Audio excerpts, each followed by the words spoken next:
दोस्तों आज की मूवी एक एनिमेशन मूवी है। मूवी की शुरुआत एक 5 साल की बच्ची मीराबेल और एक बूढ़ी औरत से होती है जो उस छोटी बच्ची मीराबेल की नानी होती है। नानी मीराबेल को बताती है कि कैसे उनको उनका पुराना घर छोड़ना पड़ा। नानी बताती है कि कुछ बुरे लोगों ने उनके गांव में सबके घर जला दिए थे, जिससे उनके पूरे गांव और उनको अपने तीनों बच्चों के साथ घर छोड़ना पड़ा। नानी के 3 बच्चे थे, जिसमें 2 लड़की और एक लड़का था। नानी आगे बताती है कि उनके नाना बुरे लोगों के लड़ते हुए कहीं गायब हो गए और कभी लौटकर नहीं आए। नानी आगे बताती है कि कैसे उनकी जान एक समा ने बचाई और उनको रहने के लिए एक जादुई घर भी उसी समा ने दिया। आगे नानी बताती है कि वो समा कभी ना बुझने वाली एक जादुई समा होती है।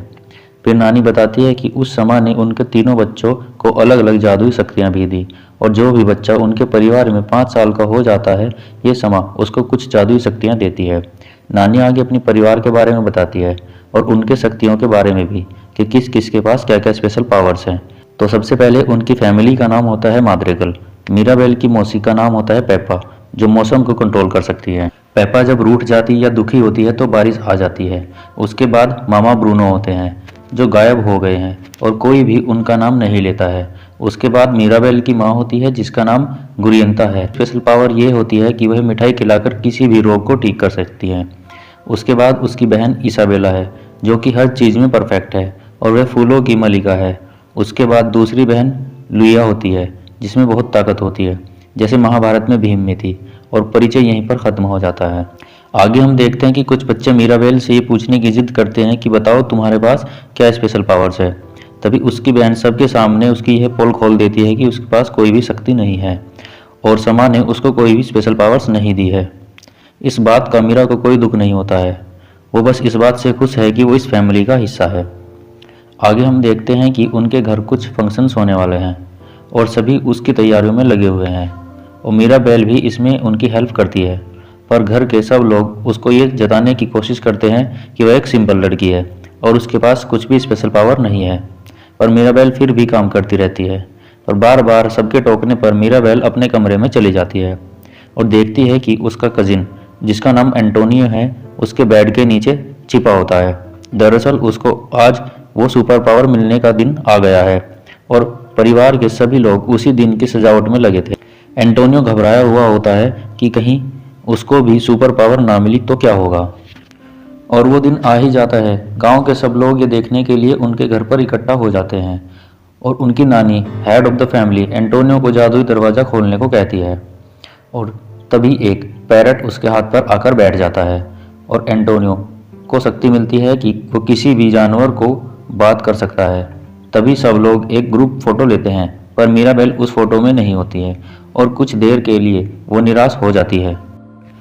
दोस्तों अगले सीन में हम देखते हैं कि जब मीराबेल घर में अकेली होती है और सब लोग एंटोनियो के कमरे में जश्न मना रहे होते हैं तो ऊपर से कुछ गिरता है और जब मीराबेल उसको उठाती है तो उसके हाथ में कट लग जाता है और पूरे घर में दरारें पड़ने लगती है। ये देखकर मीराबेल बहुत घबरा जाती है।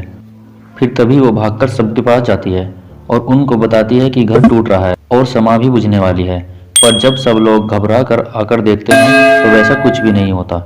तभी सब लोग वापस चले जाते हैं। मीराबेल अपने कमरे में जाती है और कल रात हुए जादू के बारे में सोचती है। पर फिर वो जलती हुई समा के पास जाती है और नानी को उसके पास नाना की फोटो हाथ में लिए बात करते हुए सुनती है। नानी कहती है कि वो फिर से बेघर नहीं हो सकते। नानी बहुत घबराई हुई लगती है।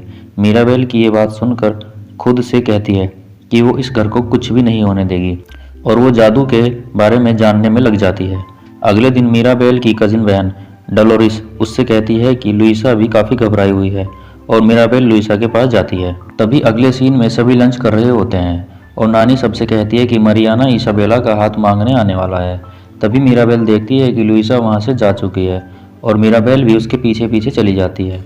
अगले सीन में मीराबेल लुइसा से पूछती है कि तुम्हें क्या हुआ है, तुम इतनी घबराई हुई क्यों लग रही हो। मीराबेल के बार बार पूछने पर लुइसा उसको बताती है कि उसकी ताकत कम हो रही है जब से उसने वो दरारें देखी है। आगे वो बताती है कि उसमें बड़ी ही बातें करती सुना है कि ब्रूनो मामा ने जादू से जुड़ी कोई झलक देखी थी। आगे लुइसा मीराबेल से कहती है कि अगर तुम्हें पता ही लगाना है तो तुम्हें ब्रूनो मामा के टावर से शुरू करना चाहिए और उस झलक को देखो जो ब्रूनो मामा ने देखी थी। फिर मीराबेल ब्रूनो मामा के टावर में जाती है तो देखती है कि वहाँ बस रेत ही रेत है और वो उस टावर में ऊपर चढ़ने लगती है जो कि बहुत ही जर्जर हालत में था। वो एक कमरे में जाती है और उसका दरवाज़ा अचानक से बंद हो जाता है। तभी वहाँ पर उसको कुछ रंग बिरंगे क्रिस्टल के टुकड़े मिलते हैं जो रेत में धसे थे। उनको निकालती है और जोड़ना शुरू करती है। जैसे ही वो एक एक करके टुकड़ों को जोड़ती है वैसे वैसे घर में दरारें पड़नी शुरू हो जाती हैं। अभी उसने 3 ही टुकड़े जोड़े थे कि उसको उन टुकड़ों में खुद की तस्वीर दिखाई देती है, पर वहाँ पर सभी दरारें आने की वजह से वो टावर टूटना शुरू कर देता है और मीराबेल सभी टुकड़े इकट्ठा करके अपने थैले में भर कर लेती है और वहाँ से भाग जाती है। दोस्तों, अगले सीन में मीराबेल अपनी नानी से टकराती है और वहीं पर रोते हुए लुइसा भी आ जाती है। वो रोते हुए कहती है कि उसकी शक्तियाँ कम हो रही है और वहाँ से चली जाती है। तभी नानी मीराबेल से कहती है कि उसकी इसाबेला की सगाई के लिए लड़के वालों को लेने जाना है और तब तक वो इन सब से दूर रहे। फिर मीराबेल अपने रूम में जाकर उन पत्थरों को जोड़ने ही वाली होती है कि पेपा मौसी और उसके मौसा वहाँ आ जाते हैं। वो उसको बताते हैं कि ब्रूनो मामा हमेशा गलत ही देखते थे, जिससे कयामत ही आती थी। उनके जाने के बाद मीराबेल को पत्थर फिर से जोड़ देती है और उसको फिर से अपनी ही तस्वीर दिखाई देती है। तभी अचानक उसके पापा वहाँ आ जाते हैं और वो उनको बताती है कि मैंने ब्रूनो मामा के टावर में उनकी झलक देखी। फैमिली मुसीबत में है, जादू खत्म हो रहा है, हमारा घर टूट रहा है और लुइसा की ताकत खत्म हो रही है और इन सब की वजह मैं हूँ। फिर उसके पापा उससे कहते हैं कि तुम ये बात किसी से नहीं कहोगी, पर दूसरी ओर फेबुला ये सब सुन लेती है। आगे हम देखते हैं कि डिनर टेबल पर सब लोग बैठे होते हैं और इसाबेला को देखने आया लड़का और उसकी फैमिली भी वहाँ बैठे होते हैं। फेबुला मिराबेला की बात उसके पास बैठे घर के सभी मेंबर्स को बता देती है, जिससे सब गड़बड़ हो जाता है। उसके बाद घर के सभी मेंबर मिराबेला पर गुस्सा करते हैं।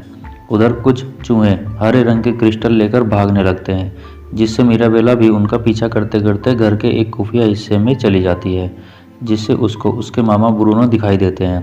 फिर मिस्टर ब्रूनो उसको कहता है कि तुमको वो झलक नहीं देखनी चाहिए थी। फिर आगे वो बताते हैं कि उसने उस रात मिराबेला की ही झलक देखी थी। अगर मैं ये बात सबको बता देता तो सब ये ही कहते कि मैं बस मनहूस ही देखता हूँ। आगे वो बताते हैं कि मैं वहाँ से चला गया। आगे मिस्टर ब्रूनो बताते हैं कि परिवार, इनकांटो और ये झलक सब तुमसे जुड़ा है।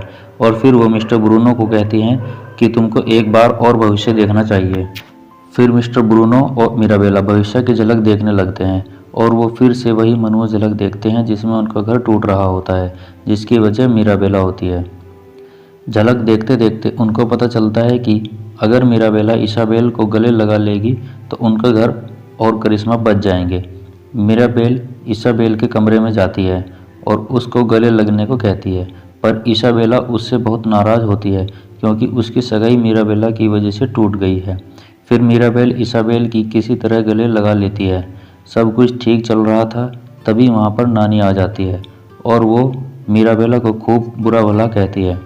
वो मिराबेल से कहती है कि इस बार में जो भी हो रहा है उसकी वजह वही है, उसे घर की कोई परवाह नहीं है।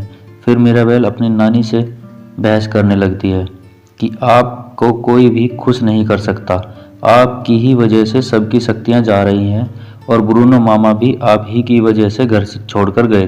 वो दोनों बहस कर ही रहे होते हैं कि घर में सब जगह बड़ी बड़ी दरारें आ जाती हैं और घर टूटने लगता है और जादुई शम्मा भी बुझने लगती है। अब चारों तरफ अफरा तफरी मचने लगती है। सब अपनी जान बचाकर घर छोड़कर बाहर जाने लगते हैं। घर टूट रहा होता है, सबकी शक्तियाँ भी नष्ट हो जाती है, पर सिर्फ मीराबेल होती है जो शम्मा को बचाने घर में घुस जाती है और अपनी जान पर खेलकर वो शम्मा को बचा लेती है। पर तब तक बहुत देर हो चुकी थी। वो जादुई शम्मा मीराबेल के हाथ में ही बुझ जाती है। घर के सभी लोग बहुत दुखी और निराश होते हैं। मिराबेल की माँ उसको आवाज़ लगाती है, पर मिराबेल वहाँ से दूर एक नदी के किनारे बैठकर रो रही होती है।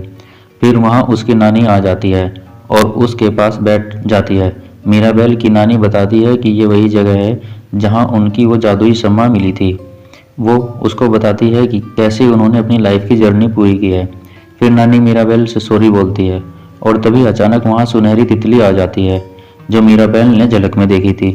फिर ब्रूनो भी वहाँ आ जाते हैं और नानी को सॉरी बोलते हैं। नानी ब्रूनो को गले लगा लेती है और सब लोग मिलकर घर को फिर से बनाना शुरू करते हैं और पूरा गांव उनकी मदद करने के लिए आ जाता है। अब उनका घर फिर से बनकर तैयार हो जाता है और पूरा परिवार फिर से बहुत खुश हो जाता है। इससे पहले कि वो घर में एंटर करें, वे सब मीराबेल से कहते हैं कि यह डोर नॉब तुम ही लगाओ। मीराबेल डोर नॉब लेती है। जैसे ही वो घर में डोर नॉब को लगाती है तो पूरा घर फिर से चमकने लगता है, जैसे कोई जादुई घर हो। अरे हाँ, वो जादू घर ही तो था।